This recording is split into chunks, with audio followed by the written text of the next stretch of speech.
Que la gracia y la paz del Señor Jesús llene su vida hoy y siempre. La gente que está por primera vez, bienvenidos a la casa del Señor, Torre Fuerte, iglesia de la ciudad. En esta mañana, en nuestra reunión de domingo, siempre el domingo celebramos la resurrección de Cristo, pero hoy muy especialmente estamos celebrándola con toda la cristiandad. Este es el día más grande de toda la cristiandad.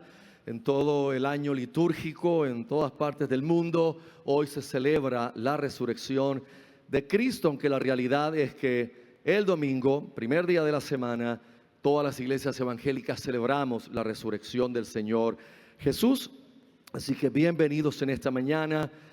Queremos orar en esta hora para que Dios nos ayude con la administración de la Escritura, la reflexión de la Escritura en esta mañana, donde queremos hablar de la resurrección de una manera un poco diferente, pues queremos hablar de las implicaciones de la resurrección en nuestra vida. En otros sermones hemos hablado bastante de la historia de la resurrección como tal. Hemos visto encuentros de Jesús después de resucitado con ciertas personas y hemos predicado sobre eso. Hemos predicado sobre la duda de Tomás en la resurrección.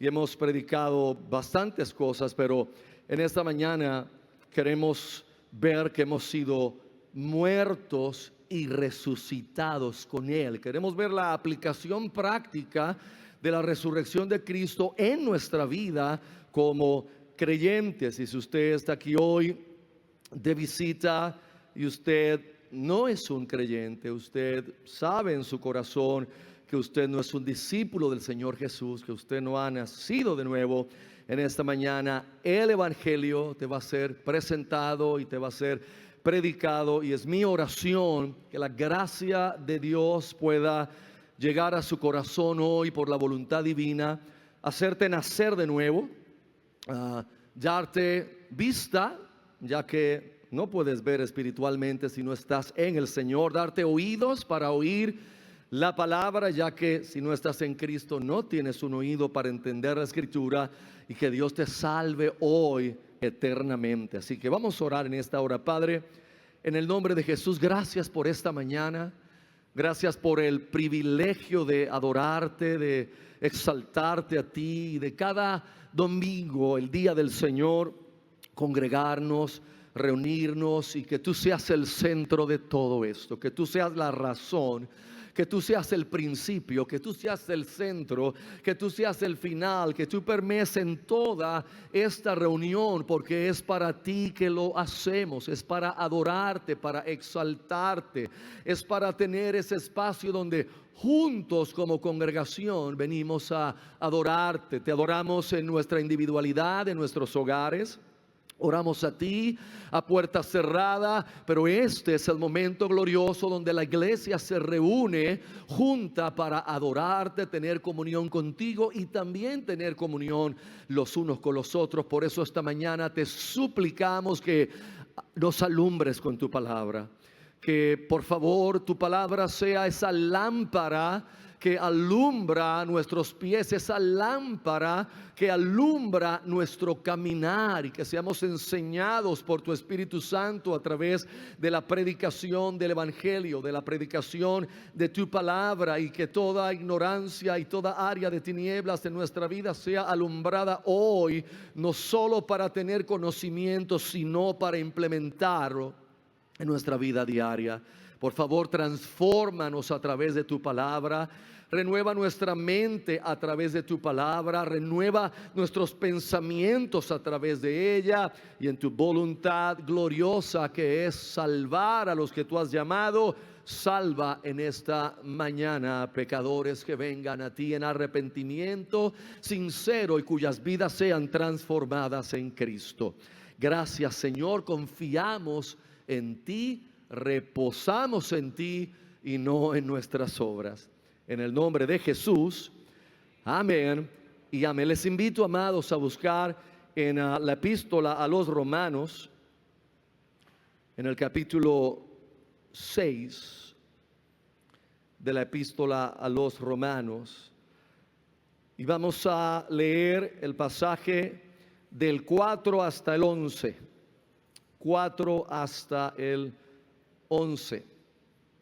La Escritura dice: por tanto, fuimos sepultados juntamente con Él para muerte por el bautismo, para que así como el Mesías fue resucitado de entre los muertos por la gloria del Padre, así también nosotros andemos en novedad de vida o vida nueva.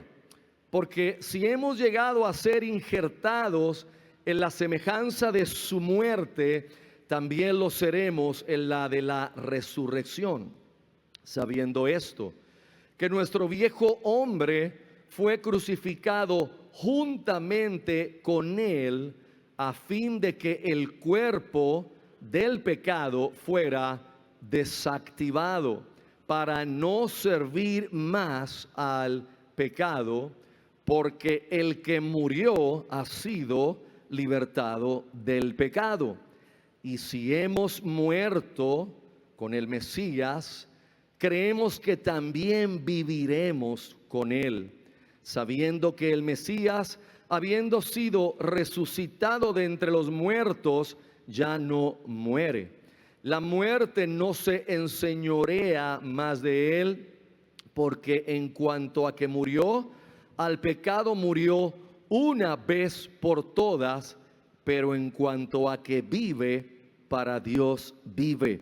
Así también vosotros consideraos muertos al pecado, pero vivos para Dios en Jesús el Mesías. Muertos al pecado, pero vivos para Dios en Cristo Jesús. Y hermanos, la resurrección de Cristo representa varias cosas que en la introducción de esta reflexión quiero darles. Entre ellas representa el cumplimiento de sus propias palabras. Si usted recuerda los evangelios, Cristo en varias ocasiones le advirtió a sus discípulos y a los apóstoles que Él tenía que ser muerto y que iba a resucitar, que iba a ser entregado en manos de hombres impíos y que lo iban a matar, pero Él iba a resucitar. Pero recuerde que los discípulos, aún los apóstoles, en ese momento ellos estaban con un corazón todavía embotado, todavía no podían retener todas las verdades que Cristo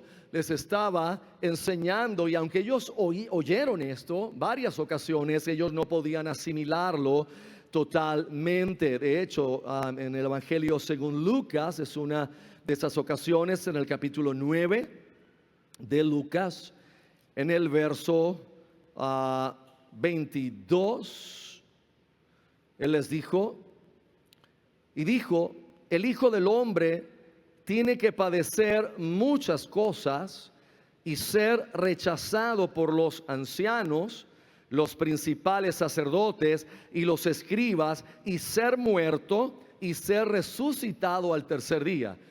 Yo creo que con más claridad que eso Jesús no lo podía decir. Y sin embargo, vemos en el relato de la resurrección que ellos no se acordaban de esto. Ellos no habían entendido estas palabras. Ellos estaban realmente desesperanzados en la muerte de Jesús. Una vez que Jesús murió y fue sepultado, estos hombres quedaron totalmente desesperanzados. Sus ilusiones quedaron rotas. Uno lo ve y lo vamos a ver un poquito más adelante en la Escritura, en los dos discípulos que iban camino hacia Emaús, cuando Jesús mismo resucitado se le aparea en el camino, pero no se les hace reconocibles.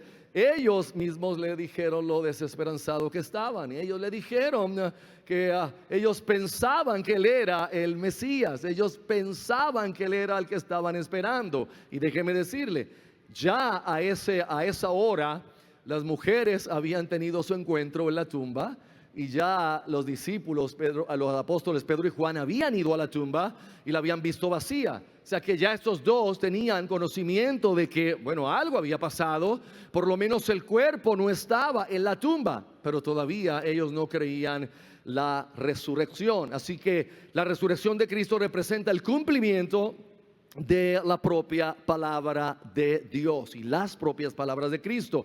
Pero también la resurrección Y es extraordinario porque sirve como la vindicación de Cristo.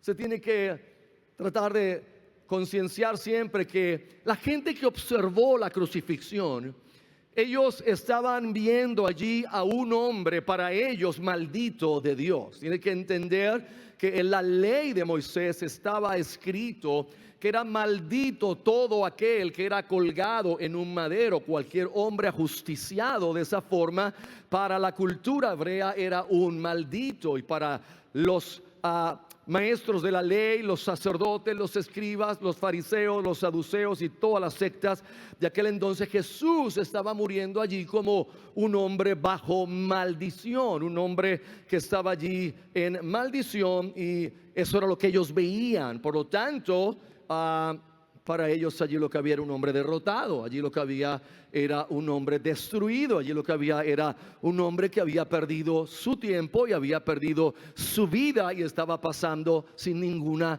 gloria. De hecho, es interesante porque el Papa Nuevo hace poco en una reflexión habló de que la cruz de Cristo es un fracaso y formó un revuelo grandísimo en la cristiandad. Obviamente el mundo evangélico se volcó en contra de esas palabras, porque aunque él estuviera en algún punto tratando de decir algo para él coherente, estaba diciendo algo totalmente errado y equivocado. La cruz de Cristo para nosotros, la cruz es la gloria de Cristo. El Evangelio de Juan continuamente se encarga de enseñar que Cristo les decía: no, mi hora no ha llegado, mi tiempo no ha llegado, y que ese tiempo que él hablaba era la cruz. En la cruz sería la gloria de él, sería él realmente glorificado en su muerte de sustitución, y sería la cruz lo que cambiaría todas las cosas juntamente, obviamente, con la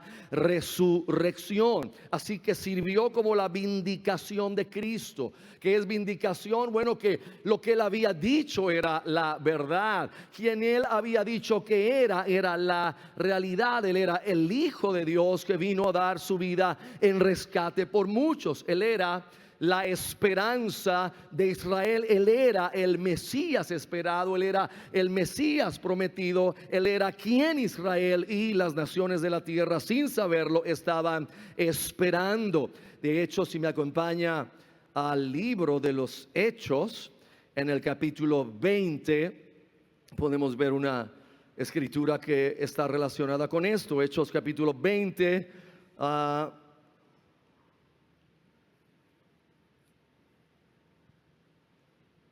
Hechos 20, el verso 30 y 31. Pero este no es el que les quiero dar. Definitivamente que ese no es. Y el verso que les quiero dar es un verso donde nos habla acerca de que en el nombre de Jesús se predica el arrepentimiento para todas las personas, y que lo que representa el poder de predicar el arrepentimiento es que Cristo fue resucitado de los muertos. Dios lo resucitó de la muerte. O sea, el que hoy yo pueda pararme aquí y predicar salvación es porque Cristo resucitó, es porque Cristo se levantó de los muertos. Y adelante buscaremos ese verso. Pero también veremos a Cristo como las primicias en la resurrección. ¿Cuántos han oído hablar de las primicias? ¿Alguien ha oído hablar de las primicias? ¿Alguien? Levante la mano todo el que ha oído hablar de las primicias. Amén. Qué bien. No estoy hablando de la atrocidad moderna de la iglesia que hace que la gente traiga un dinero en el mes de enero, por ejemplo, para decir que esas son las primicias, y se le dice a la gente, manipulando a las personas, que traigan el primer cheque que se ganaron en enero, para que ese primer cheque completamente se lo entreguen al Señor, tratando de hacer válido una fiesta del Antiguo Testamento que ya no tiene ninguna validez, porque esa fiesta de las primicias del Antiguo Testamento apuntaba a Jesucristo, apuntaba a su muerte, pero apuntaba a su resurrección.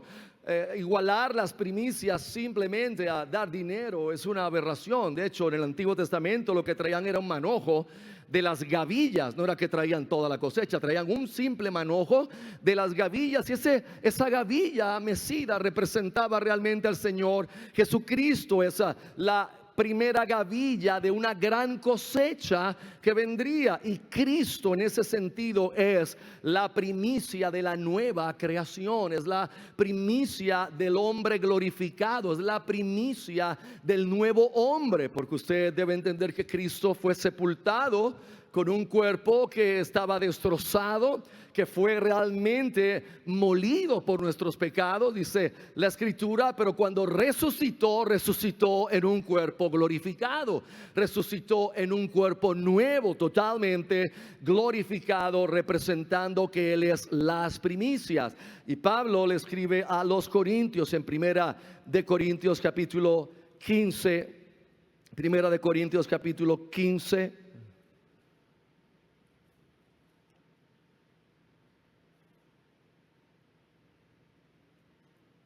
dice el verso 20, pero ahora el Mesías fue resucitado de entre los muertos como que primicias de los que duermen, porque por cuanto la muerte vino por medio de un hombre, también por medio de un hombre la resurrección de los muertos. Porque así como en el Adán todos mueren, así también en el Mesías todos serán vivificados, pero cada uno en su orden. El Mesías, que es las primicias, o sea, Él primero fue vivificado, resucitado. Entonces luego los que son del Mesías en su venida. Nosotros los que esperamos en Él, todo creyente verdadero, en el segundo orden seremos resucitados. Nuestro cuerpo, si es que hemos muerto y no estamos vivos a su regreso, nuestro cuerpo será glorificado. Y vamos a hablar un poquito más de eso al final de esta reflexión. Así que también la resurrección de Cristo indica el primer día de la nueva creación. O sea, 3 días pasaron, pero el tercer día realmente representa el primer día de un nuevo orden, algo nuevo, es la nueva creación de Dios. Nunca se había visto tal cosa como un hombre glorificado, o sea, representando esa resurrección espiritual que Dios haría en los creyentes, que también tendría una resurrección física al final cuando Él venga.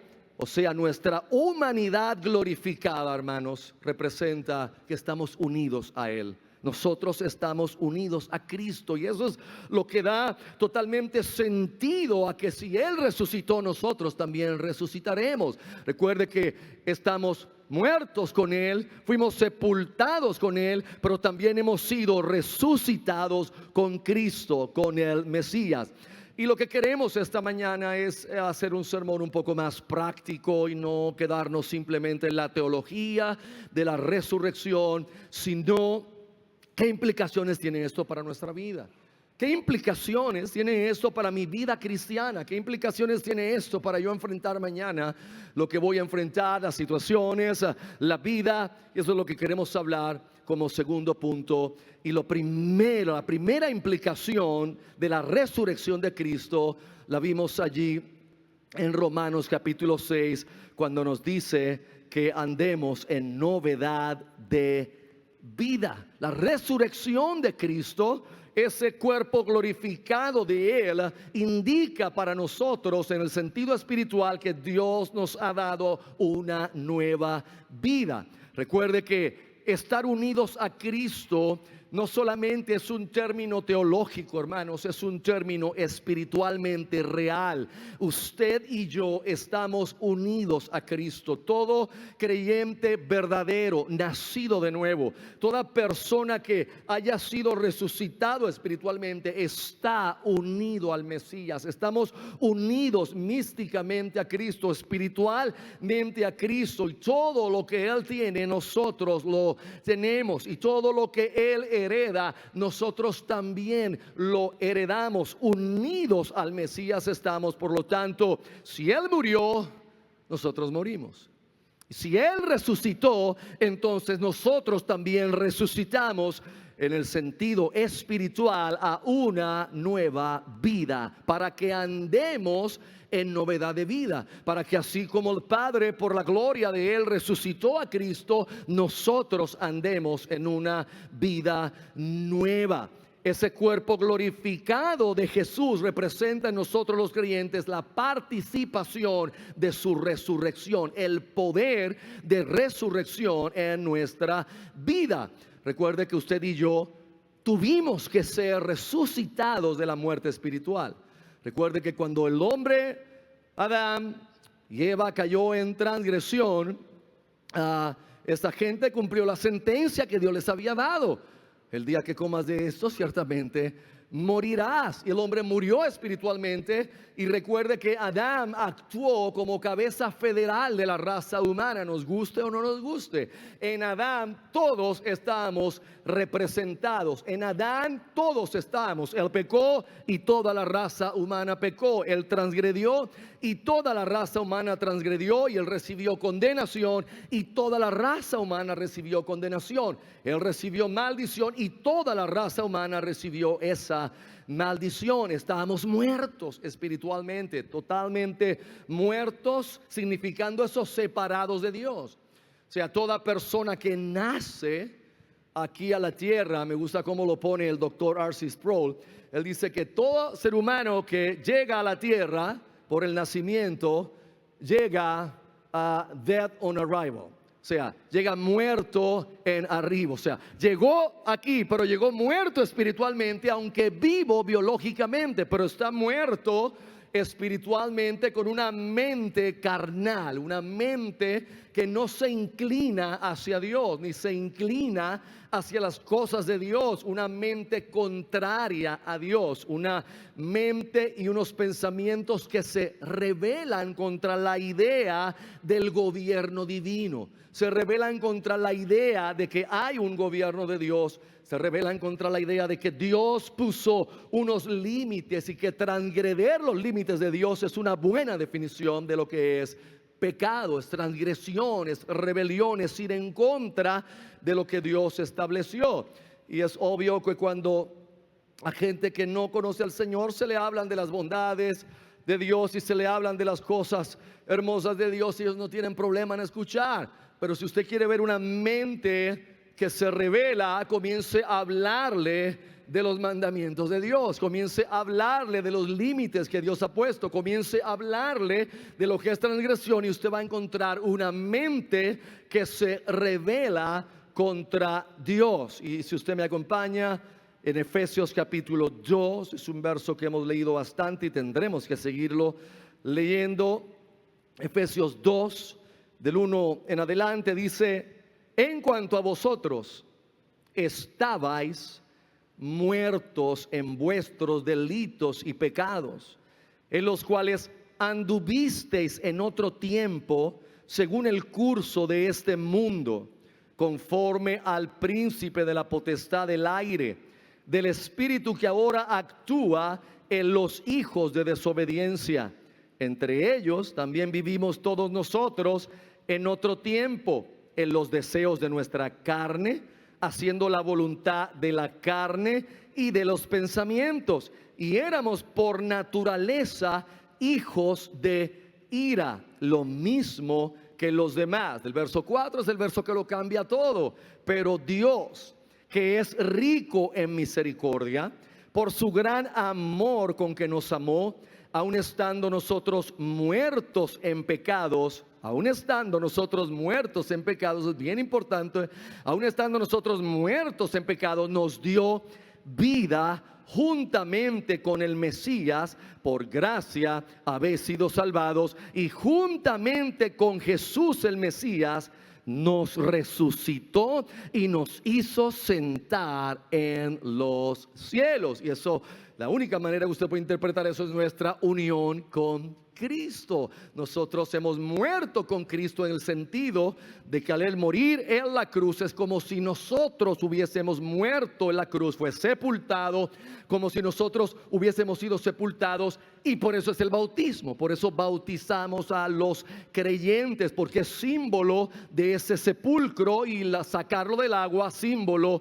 de la resurrección a una nueva vida. Juntamente con Cristo nosotros hemos sido resucitados. Ahora usted entenderá por qué Pablo le escribe a los Corintios la segunda carta en el capítulo 5, el verso 17, y dice: de modo que si alguno está en Cristo, y es importante, en Cristo, o sea, haciendo su vida en Cristo, sumergido en Cristo, nueva criatura es. Las cosas viejas pasaron, y aquí todas son hechas nuevas. Y dice el otro verso: y todo esto proviene de Dios, quien nos reconcilió consigo mismo a través de su Hijo Jesucristo. Así que hay una vida nueva, hermanos. Como Cristo salió de aquella tumba en un cuerpo glorificado. Y recuerde que Jesús, segunda persona de la Trinidad, el Hijo, nace de el vientre de una mujer llamada María.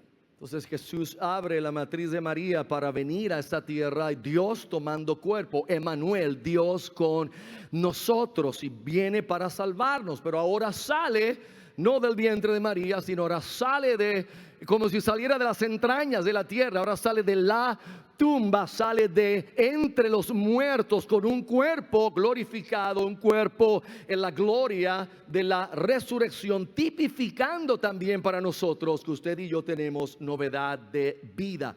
Hermanos, si la iglesia moderna tiene que hacer énfasis en que el evangelio es transformador. El evangelio es el poder de Dios para la salvación. La iglesia cristiana, que debemos volver a la escritura y volver al Nuevo Testamento y predicar el evangelio puro, debemos con todo el corazón seguir predicando que la conversión, el nuevo nacimiento, representa un cambio radical en la vida de la gente, mis amados. Es un cambio radical. Si una persona me dijera: bueno, pastor, yo estoy yendo a la iglesia hace un año, pero no sé, yo sigo siendo igual, yo hablo igual, yo no tengo todas las inclinaciones que ustedes tienen por amar al Señor. Yo realmente voy y me gozo con ustedes, y he conocido gente que me cae muy bien y me gusta ir allí, las canciones son lindas y me gozo ese rato que estoy allí, pero mi vida sigue igual. Pues yo tendría que decirle con mucho amor que la probabilidad mayor es que usted no ha nacido de nuevo. El nuevo nacimiento representa un cambio radical. No estamos hablando que es un cambio que nos hace perfectos. No estamos hablando que es un cambio donde todas las cosas se resolvieron inmediatamente. Pero definitivamente hay un cambio radical. Si alguien nació de nuevo, su corazón ahora va a estar inclinado a las cosas de Dios. Si alguien viene a la iglesia pero aborrece las cosas de Dios, pero aborrece realmente pasar tiempo con Dios, aborrece leer la escritura, aborrece pasar tiempo con los creyentes, aborrece realmente las cosas del Señor, no hay que ser un erudito, hermano, no hay que ser un profeta, y mucho menos un adivino que no entra en el cielo. La persona no ha nacido de nuevo. Sentarte aquí no te hace cristiano, como estar en una marquesina no te hace carro, o viajar en un avión no te hace piloto. Nacer de nuevo es un acto que hace Dios en la vida de la gente que le ha llamado a la salvación. El nuevo nacimiento es toda la obra de Dios. El nuevo nacimiento es monergista. Monergismo habla de una sola fuerza. Sinergismo habla de dos fuerzas que se unen para hacer algo. Monergismo es una sola fuerza, y el nuevo nacimiento es Dios solamente quien lo puede hacer. Nadie puede hacerse nacer de nuevo. Nadie puede producir vida en sí mismo, porque la persona está muerto espiritualmente, y solamente el poder de Dios, el mismo poder que resucitó a Cristo de los muertos, viene a la persona cuando está muerto en delitos y pecados, y por un acto de gracia, de pura gracia y del poder de Dios, Dios le resucita espiritualmente. Y quiero aclarar algo que ya hemos enseñado quizás un tiempo atrás, si es necesario, hermanos, en el evangelio puro creemos, porque es la lógica que enseña la Escritura, que el nuevo nacimiento antecede a la fe para creer en Cristo. La gente pone esto al revés. La gente pone que uno viene a Cristo y entonces uno nace de nuevo. No, la única forma que un pecador muerto, ciego, sordo al evangelio pueda abrir sus ojos espirituales, abrir oídos espirituales, comprender la realidad del evangelio es si Dios lo resucita y entonces le da la fe para que crea en Cristo. Por eso la salvación es de Dios. El hombre no puede hacer eso por sí mismo y yo no puedo hacer eso por nadie, por más que ame a alguien. Yo no puedo hacerlo nacer de nuevo, yo no puedo meterme dentro de él y hacerle nacer de nuevo, pero gloria a Dios que Dios es el que lo hace y que Dios es el que puede. ¿Cuánto dan gracias a Dios que Dios es el que lo hace? ¿Y cuánto dan gracias a Dios que lo hizo en ti? Gloria a Dios que lo hizo en ti. Oh, Jesus. La gente que no entiende esto siempre están con las mismas cosas de, ay, pero entonces, y si Dios hace eso, y Dios hizo eso sin mi permiso. Mire, hermano, si Dios me va a llevar a mí a la gloria y voy a estar con Él por toda la eternidad y voy a estar disfrutando de su presencia y voy a estar disfrutando de su amor y allí no habrá lágrimas, dolor ni enfermedad. Yo te digo una cosa, a mí no me importa mi permiso, no necesita mi permiso, que me salve y punto, y me lleve a la gloria. No necesita mi permiso. Gloria a Dios que Él no me pidió permiso para hacerme nacer de nuevo, sino que me iluminó, me hizo nacer de nuevo y entonces me dio la fe para creer.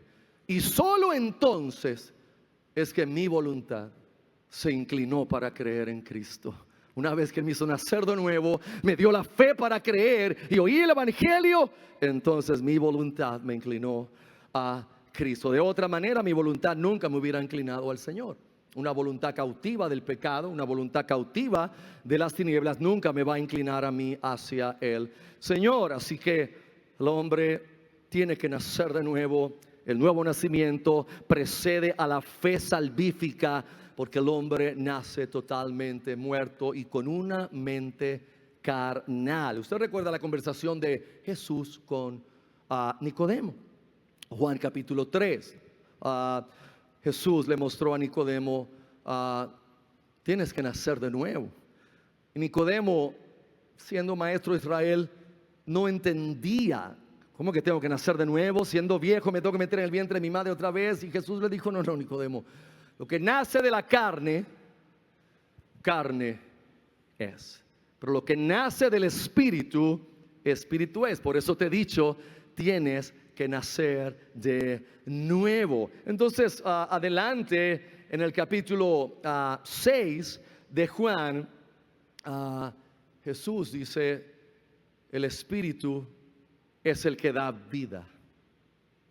Juan 6:63. El Espíritu es el que da vida. La carne para nada aprovecha.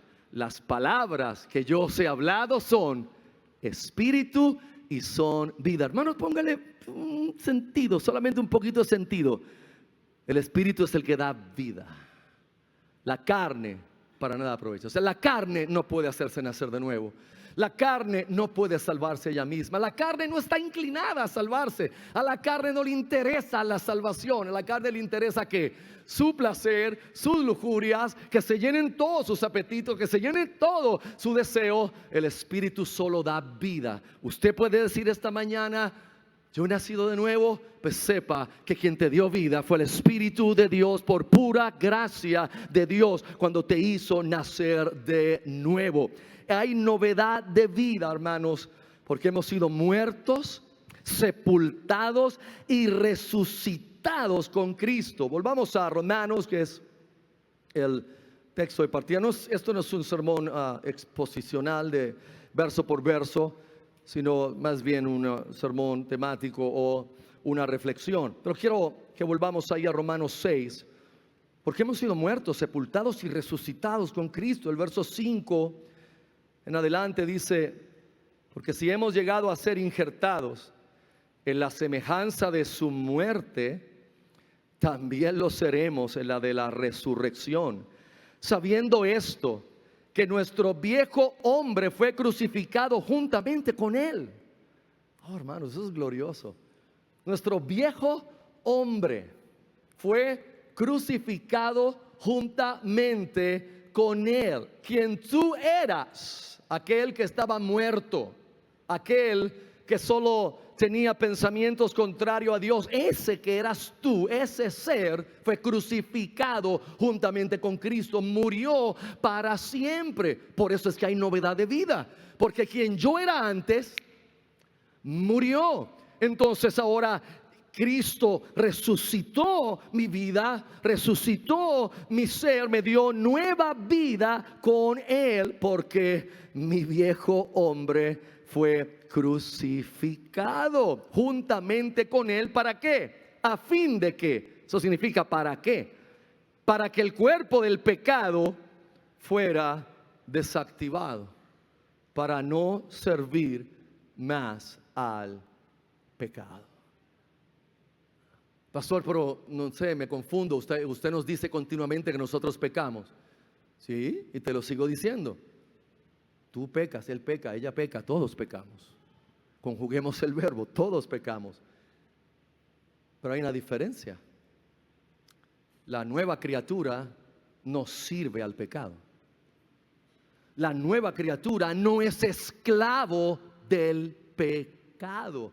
Nosotros no somos perfectos, y cuanto no somos perfectos, si hay remanentes residuales o residuos remanentes del pecado en nosotros, ciertamente fallamos y caemos, y hay malos hábitos, pecados habituales que continuamente nos hacen fallar.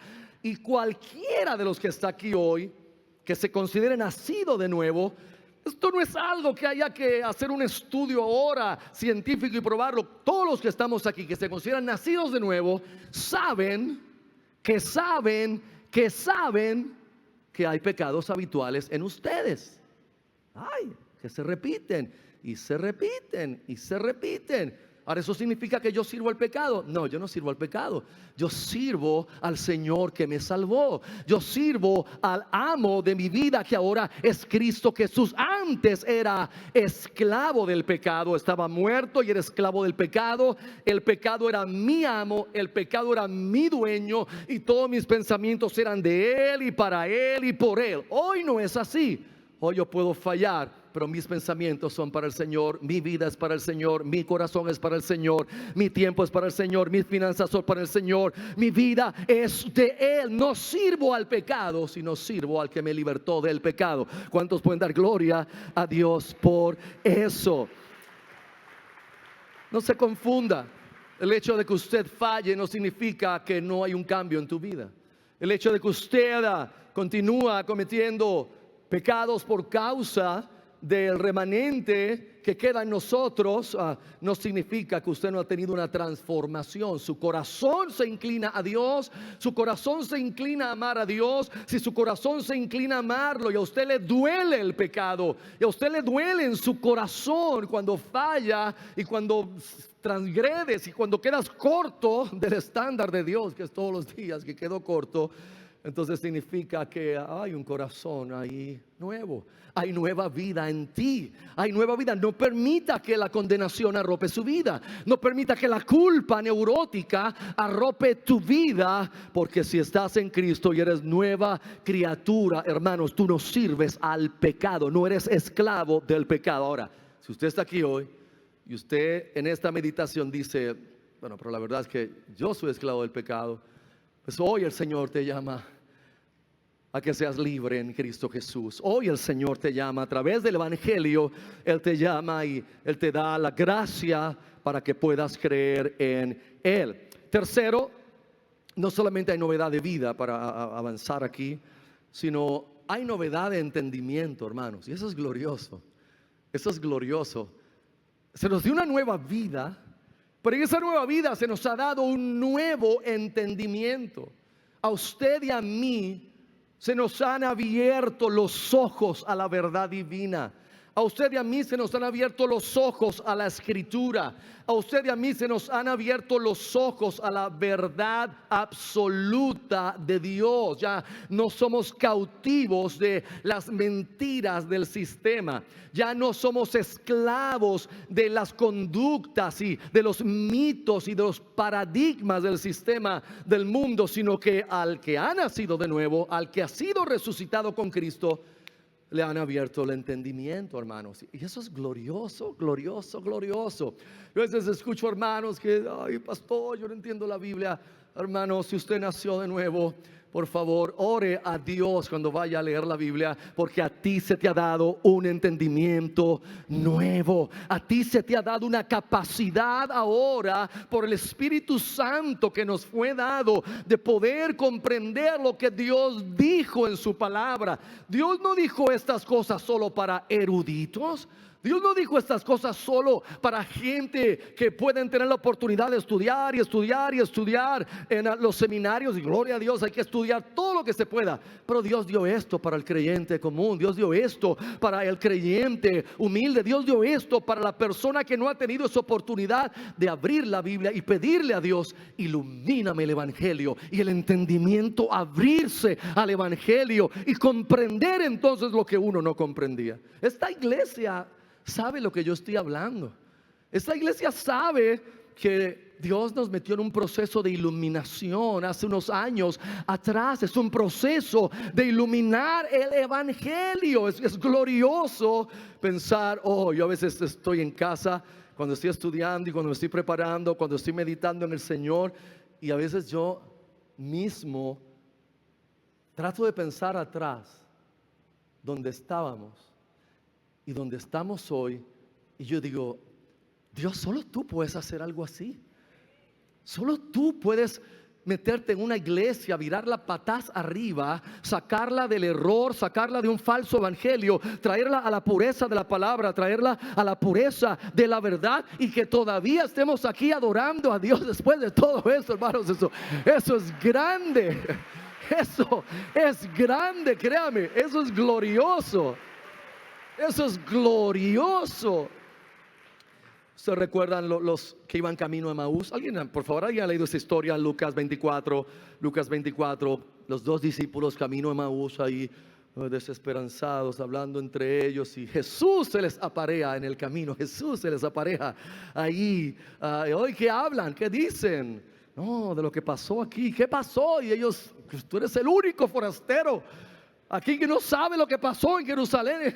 Imagínate, esa gente estaba consternada, atribulada, hermano. Esa gente, sus sueños se habían roto. ¿Sabes lo que es estar viendo a Jesús haciendo milagros, y Jesús tomando autoridad sobre los elementos, y Jesús caminando sobre el agua, y Jesús sanando leprosos, y Jesús dando vista a los ciegos, y Jesús haciendo maravillas, multiplicando la comida?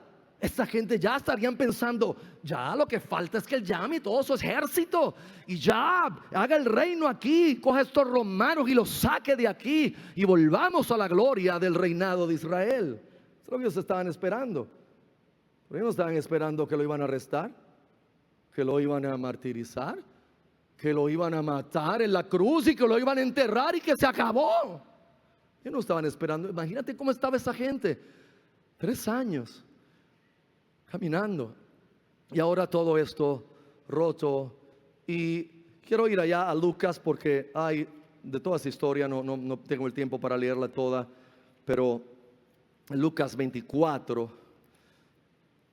cuando Jesús los escucha y ellos le dicen: nosotros teníamos la esperanza de que Él era el que iba a redimirnos, y Jesús todavía no se les había revelado, pero ya les estaba amonestando.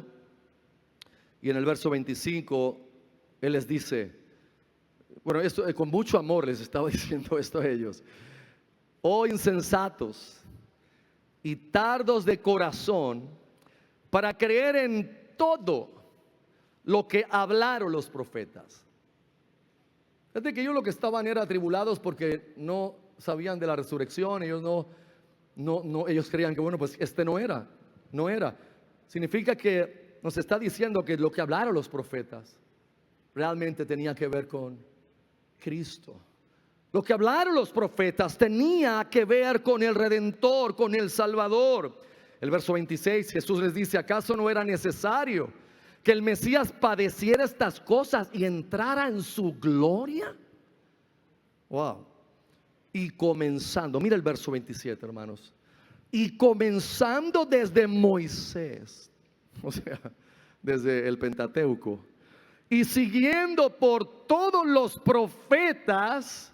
Y cuando decimos todos los profetas, estamos hablando realmente de todas las escrituras. Les explicó en todas las escrituras las cosas referentes a Él mismo. ¿Usted se imagina qué clase de seminario fue ese en el camino hacia Emaús? Jesús, ellos no sabían que era Él, les explicó desde el Pentateuco, por todos los profetas, por todos los libros, todas las escrituras, lo que decían de Jesús. Lo que significa, hermanos, que todo el Antiguo Testamento, ¿de qué es lo que habla?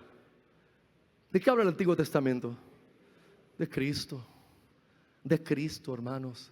Cuando vayamos a las páginas del Antiguo Testamento, cuando vayamos al Antiguo, veamos a Cristo, busquemos a Cristo. Él está en cada página, Él está en cada historia, Él está en cada tipo, Él está en cada sombra, Él está ahí apuntando. Por eso es que ya no tenemos que estar amando y celebrando las sombras. Nosotros no tenemos que celebrar la Pascua ni celebrar las primicias. ¿Por qué? Porque ya Cristo, nuestra Pascua, fue crucificado y resucitado al tercer día. ¿Para qué celebrar sombras si nosotros tenemos la substancia y la realidad de las cosas que Él hizo para nosotros y por nosotros?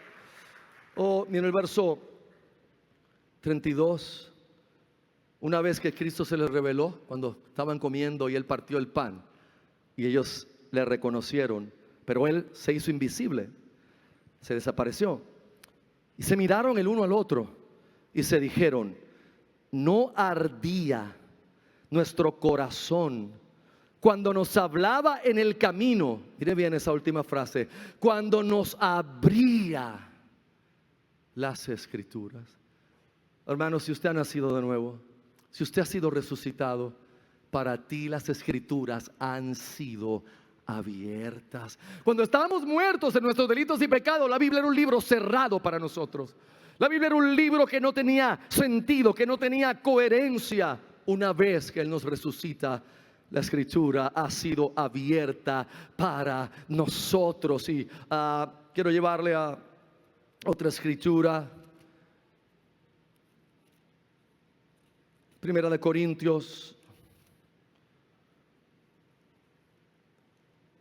Corintios 2, verso 6 en adelante. ¿Están conmigo, hermanos? Sin embargo,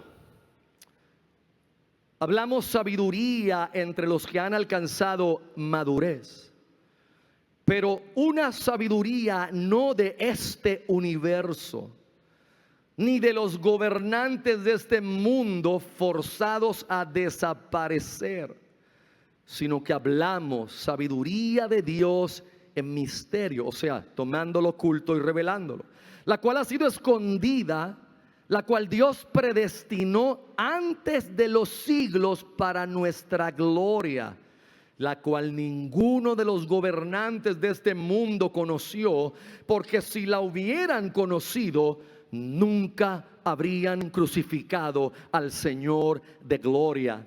Antes bien, como está escrito: cosas que ojo no vio, ni oído oyó, ni han subido en corazón de hombre, son las que Dios preparó para los que lo aman. Pero mire el verso 10: pero Dios nos las reveló por medio del Espíritu, el Espíritu Santo, porque el Espíritu todo lo escudriña, aún las profundidades de Dios. Pues ¿quién de los hombres sabe lo íntimo del hombre, sino el espíritu del hombre que está en él? Así también nadie ha conocido las cosas de Dios, sino el Espíritu de Dios. Y nosotros no hemos recibido el espíritu del mundo, sino el espíritu que proviene de Dios, para que sepamos, mírelo aquí, para que sepamos lo que Dios nos concedió gratuitamente, o lo que Dios nos concedió por gracia, lo cual también hablamos, no con palabras enseñadas por sabiduría humana, sino con las enseñadas por el Espíritu, adaptando lo espiritual a lo espiritual. Pero un hombre natural, o sea, un hombre no regenerado, no acepta las cosas del Espíritu de Dios, porque para él son necedad, y no puede entenderlas, porque se han de discernir espiritualmente. Hermanos, ya no ande por la vida cristiana pensando que la Biblia es un libro que no se puede entender. Está bien que solo piense la gente que no tiene a Dios, la gente que no cree en el Señor, pero los creyentes debemos considerar la Biblia como la autorrevelación de Dios para nosotros. No puedo negar que hay unas partes de la Biblia que son más complicadas y que requieren más estudio y que requieren probablemente la guianza en la casa del Señor, y por eso es que está la iglesia, por eso es que está el púlpito del domingo, por eso está el estudio de los miércoles, por eso está la escuela de ministerios, para que entonces tengamos maestros que nos guíen con amor y con pericia en aquellas cosas que probablemente son más difíciles de entender, pero no son incomprensibles. La Biblia está escrita en un lenguaje para que nosotros la entendamos, hermanos. Nos han dado novedad de entendimiento. Próximo, nos han dado novedad de poder. Gloria a Dios, novedad de poder. La Biblia es clara. Lucas, me acompaña Lucas un momentito. Lucas 24 otra vez. El verso 49. Este es Jesús antes de ascender al cielo, la reunión final que tiene con ellos antes de ascender. Y les dice: he aquí, yo envío la promesa de mi Padre sobre vosotros. Recuerden, es Cristo resucitado, Él tenía que resucitar para que esto aconteciera. Envío la promesa de mi Padre sobre vosotros, así que vosotros permaneced en la ciudad hasta que seáis investidos de poder desde lo alto. Hermanos, a nosotros se nos ha dado el poder de vivir la vida cristiana. Usted y yo podemos vivir la vida cristiana porque el Espíritu Santo nos ha sido dado. Usted no está solo, usted no está sola, usted no fue dejado huérfano o huérfana. Jesús lo dijo: a usted les conviene que yo me vaya, o sea, que yo ascienda, porque cuando yo ascienda, entonces voy a enviar al Consolador, al Paracletos, al abogado, al apoyo, el que va a apoyar, es al ayudador de vuestra vida. Él les va a empoderar, y eso es lo que ha hecho el Espíritu Santo. Si usted está aquí hoy, hermanos, y tiene fuerza y ánimo de servir a Dios, no se crea que es por su propia fuerza, es por el empoderamiento y la acción del Espíritu Santo en su vida, que todos los días está impartiendo gracia sobre gracia y gracia sobre gracia en nosotros, hermano. Es el poder del Espíritu Santo, es el poder de Él en nuestra vida. Si usted puede ser testigo eficaz de Cristo, es por el poder del Espíritu Santo. Nos fue dado para que seamos testigos de Cristo afuera, luminarias en el mundo, cartas abiertas afuera ante los ojos de la gente, embajadores de Cristo en un mundo hostil al Evangelio. En un mundo donde no debemos ir simplemente con filosofías y sabiduría humana, sino debemos ir a ellos con la demostración del poder del Espíritu de Dios en nuestra vida y a través de nuestra vida. Nos han empoderado a nosotros, hermanos, para que podamos predicar el Evangelio. Nos han empoderado para vivir y poder obedecer a Dios. ¿Sabe? Recién estoy aprendiendo, después de toda mi vida en la iglesia, recién estoy aprendiendo que cada vez que puedo obedecer un mandato de la Biblia y lo obedezco y me doy cuenta, wow, obedecí esto, es por el empoderamiento del Espíritu Santo y no porque yo tenga algo tan fuerte en mí, porque en verdad usted y yo somos una vasija de barro. Frágiles, hermanos, frágil. Yo sé que hay un evangelio que se predica hoy que es todo lo contrario a lo que yo estoy diciendo. Es el evangelio de autoestima, que usted es fuerte, que usted es la gran cosa, que usted es príncipe, que usted es guerrera, que usted es aquello, que usted arrebata y rompe y agarra y raja y yo no sé qué más cosas. Ay no. Yo sé que eso llena la mente de la gente porque está en radio, televisión, están las canciones. Arrebato. Mira, hermano, el cristiano, en vez de vivir en esa arrogancia, lo que debe vivir es en la humildad de una dependencia absoluta del poder del Espíritu Santo. Es declarar mi bancarrota, es declarar, Señor, yo no puedo obedecer nada de esto si tú no me ayudas. Señor, ni deseos me darían de buscarte si tú no me ayudas. Ni totalmente deseos de estudiar la Biblia si tú no me ayudas. Ni deseos de congregarme. ¿Usted sabe todo lo que el Espíritu Santo hace para que usted esté aquí hoy? Digo, tú hiciste una parte y te pasaste blower y todo eso, pero el Espíritu Santo, Él puso el deseo en el corazón, hermanos. El deseo de adorar a Dios. ¿No es eso maravilloso? Ya no dependo de lo que yo solo puedo producir, sino Él ha escrito sus leyes en mi corazón, hermanos.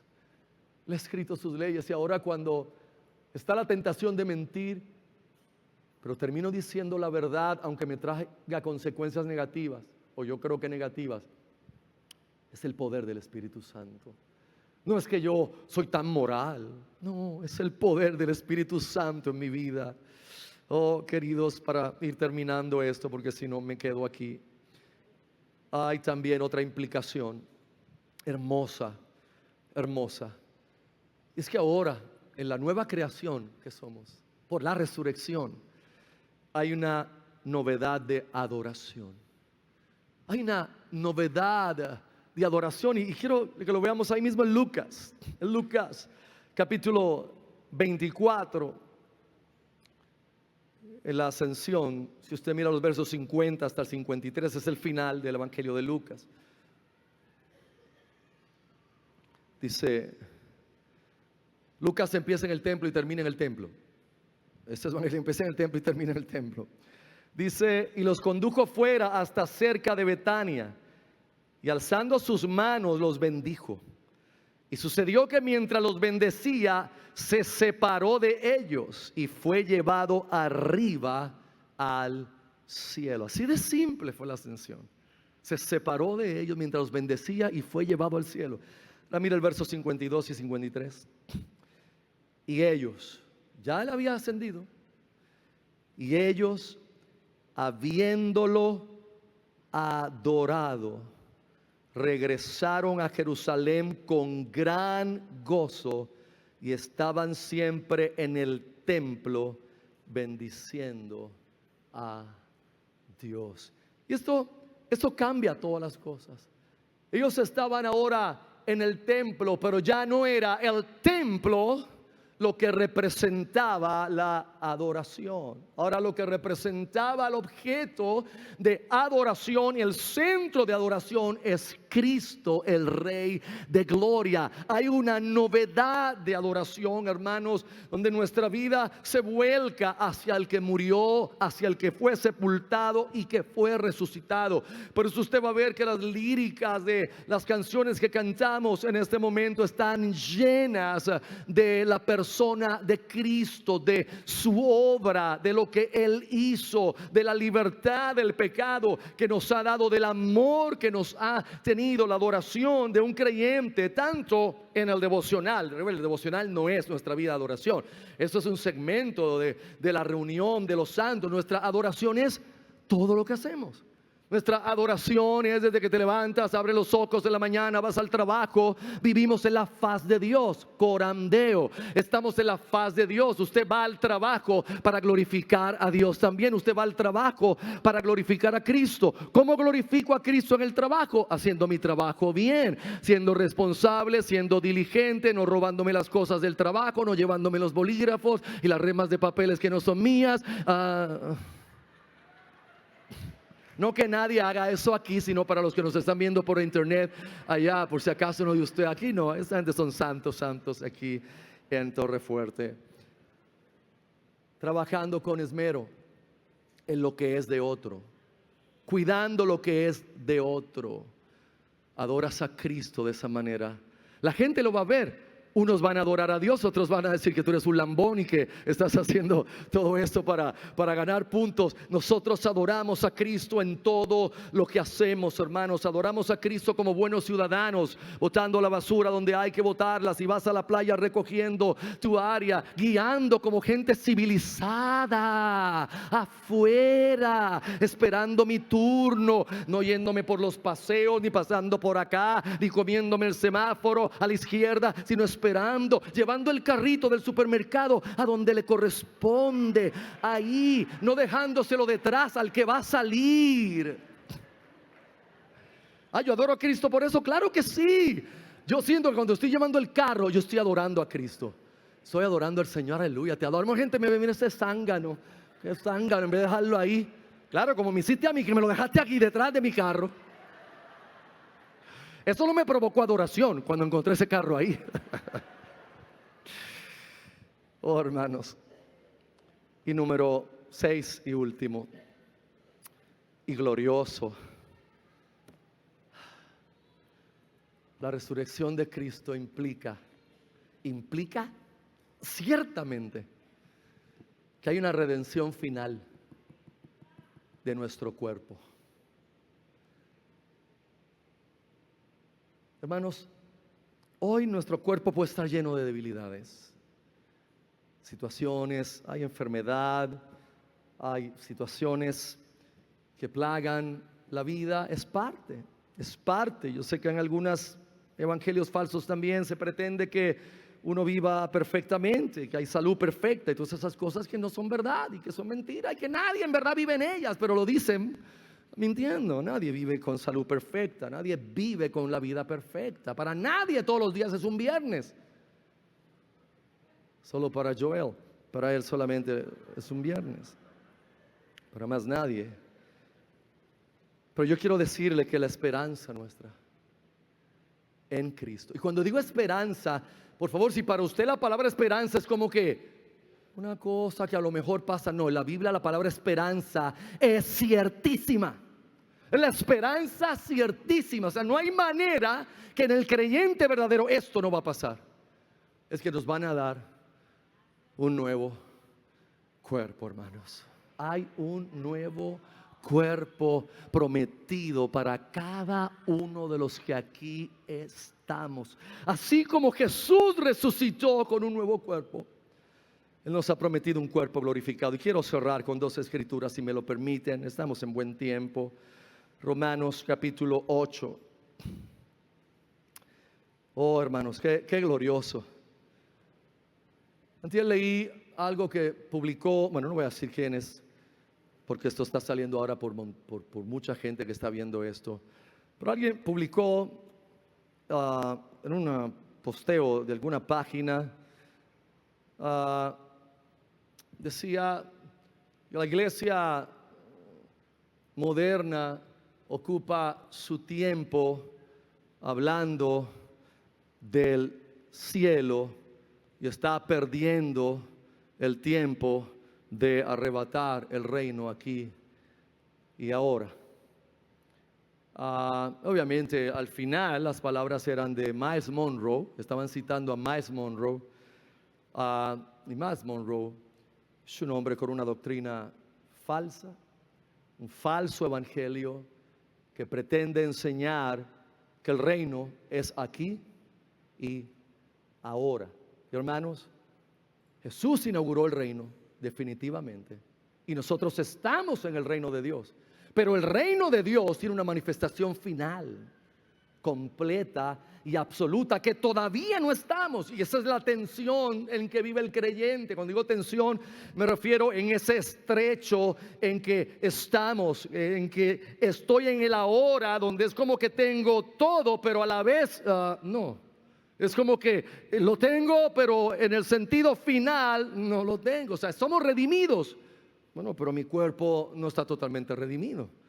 Porque si mi cuerpo estuviera totalmente redimido, entonces sí, yo no estaría sujeto a ninguna debilidad, ninguna enfermedad, ninguna situación en mi cuerpo. Por lo tanto, yo creo al contrario de esa cita. Yo creo que esa cita está más lejos de la verdad de lo que el este está del oeste. Yo creo que la iglesia habla muy poco de la vida eterna. Yo creo que la iglesia nos volvimos tan pragmáticos que nos dedicamos a reunir la gente para hablarle de sus problemas hoy y de cómo resolver sus problemas hoy, de 7 pasos para un matrimonio feliz, y de 7 pasos para criar adolescentes, y de 7 pasos para hacerte rico en 5 días, y de 7 pasos para qué sé yo qué cosa, de 7 pasos para conseguir novia y casarte. Eso no es lo que tenemos en el Nuevo Testamento. Eso no es lo que tenemos aquí. Lo que tenemos aquí es que si hemos sido resucitados con Cristo, poned la mira en las cosas de arriba. Es lo que dice la Escritura, apóstol Pablo a los Colosenses. Si habéis resucitado con Cristo, poned la mira ¿dónde? En las cosas de arriba. Ahora, ¿dónde tiene la mira la iglesia moderna? Aquí, hermanos, seamos honestos. No se moleste conmigo, yo estoy igual. Yo estoy en el mismo barco que usted. Yo no digo estas cosas porque yo estoy en un nivel, no. Estoy en nivel igual que usted. Estoy en el mismo barco. Estamos igual, buscando poner la mira en lo eterno, en lo importante, en la vida que realmente es la más importancia que tiene, y estimando este mundo como un mundo que va desapareciendo. Esto va desapareciendo, hermanos. Esto está desapareciendo. Y con Trump un año más y desaparece todo esto, hermano. No es broma. Pero todo esto está desapareciendo. Este sistema va yendo al final. Y deja que en Efesios lleguemos a cómo Dios ha reunido en Cristo todas las cosas. Porque la gente atea y los que no creen en Dios, ellos piensan que nunca va a haber un final. Pero hermanos, yo le digo, sí va a haber un final, y todas las cosas se aprestan para un final. Y dice la Biblia en Romanos 8, verso 18: pues considero, yo oro a Dios que yo pueda vivir de esta manera, hermanos. Así es que yo quiero vivir. No digo que lo estoy viviendo exactamente ahora, perfectamente, pero yo quiero y oro por usted que Dios también te permita esto. Pues considero que los sufrimientos del tiempo presente no son dignos de ser comparados con la gloria venidera que va a ser revelada en vosotros. Hermano, cada vez que usted se monta en su carro, el sol le ha dado y esté caliente el cuero, y usted se sienta, ay Dios mío, qué tribulación, este carro tan caliente. Por amor de Dios, eso es un problema del primer mundo. En el tercer mundo hay gente que no tendrá agua ese día, y niños que no tendrán comida. Y tu problema y el mío es que el cuero del carro está caliente. Hermanos, pues considero que los sufrimientos del tiempo presente, cualquier sufrimiento, el más horrible, el más avasallante, el más que duela, la tragedia más grande, no son dignos de compararse con la gloria venidera que va a ser revelada en nosotros, porque el profundo anhelo de la creación espera la revelación de los hijos de Dios, hermanos. Y eso está hablando de la redención final de nuestro cuerpo, como vamos a ver ahora. Porque la creación fue sometida a vanidad, no por su propia voluntad, sino por la del que la sujetó, en esperanza de que también la creación misma será liberada de la esclavitud de corrupción a la libertad gloriosa de los hijos de Dios. Porque sabemos que toda la creación gime y a una sufre dolores de parto hasta ahora. Pero mira el verso 23: y no solo ella, sino también nosotros mismos, que tenemos las primicias del Espíritu, nosotros también gemimos dentro de nosotros mismos. Ahora, antes de seguir, permítame amonestarle con amor y en amor y a mí mismo. Nosotros gemimos en nosotros mismos estando en este mundo, o nosotros estamos bien cómodos en este mundo. Es una gran pregunta para la iglesia. Gemimos nosotros dentro de nosotros cuando vemos el dolor, la injusticia, el pecado, cuando vemos la maldad, cuando vemos la blasfemia contra Dios, cuando vemos, gemimos. O a la hora de la verdad, nuestros sentidos espirituales se embotan y la verdad que la estamos pasando aquí de maravilla, como si este mundo fuera nuestro hogar. Cuando yo me criaba en la iglesia, cantábamos un himno que decía: no puede el mundo ser mi hogar. En gloria tengo mi mansión. No puede el mundo ser mi hogar. Y no se sienta mal, yo no estoy hablando esto para condenar a nadie, porque yo también me pongo cómodo con el sistema. Yo también me acostumbro al pecado. Yo también me acostumbro al sistema como está. Pero el Espíritu Santo, cuando aviva a los creyentes, nos hace gemir por dentro al salir a un mundo que se está destruyendo, hermanos, que está desapareciendo. No solo ella, sino también nosotros mismos, que tenemos las primicias del Espíritu. Hermano, ¿usted cree que usted tiene del Espíritu? Usted y yo lo que tenemos son las primicias del Espíritu. Todavía no tenemos todo lo que hemos de ser cuando estemos con Él. Nosotros también gemimos dentro de nosotros mismos, esperando ansiosamente la adopción. O sea, se refiere a la adopción final, la redención de nuestro cuerpo. Y para terminar, hermanos, 1 Corintios 15. Oh, qué glorioso la resurrección de Cristo, hermanos. Porque Él resucitó, nosotros resucitamos y resucitaremos. Porque Él vive, nosotros vivimos. 1 Corintios, en el capítulo 15, verso 45 en adelante. Así también está escrito: el primer hombre, Adán, fue hecho un ser viviente. El postrer Adán, que es Cristo, un espíritu vivificante, espíritu que da vida. Pero no es primero lo espiritual, sino lo físico, luego lo espiritual. El primer hombre sacado de la tierra es terrenal, o sea, Adán. El segundo hombre es venido del cielo, o sea, Cristo. Como el terrenal, así también los terrenales. Como Adán, así también los terrenales. Y como el celestial, como Cristo, así también los celestiales. Y así, mire bien el 49, como exhibimos la imagen del terrenal, la imagen de Adán, la exhibimos, exhibiremos también la imagen del celestial, o sea, de Cristo.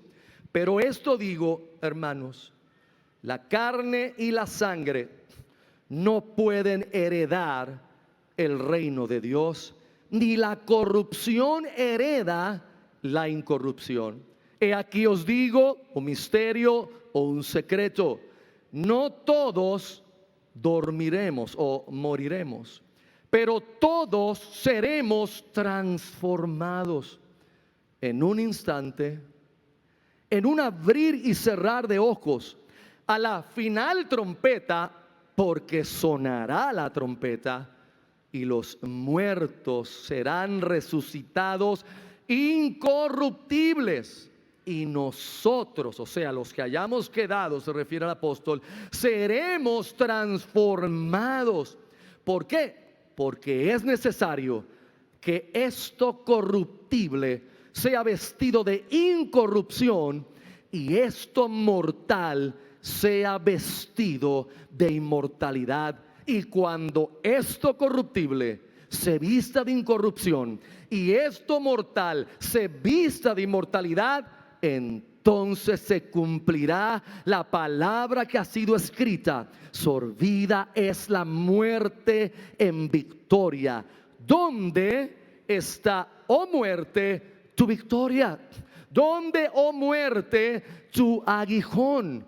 Pues el aguijón de la muerte es el pecado, y el poder del pecado la ley. Pero gracias a Dios que nos da la victoria por medio de Jesús, el Mesías, nuestro Señor. ¿Cuántos dan gracias al Señor de gloria?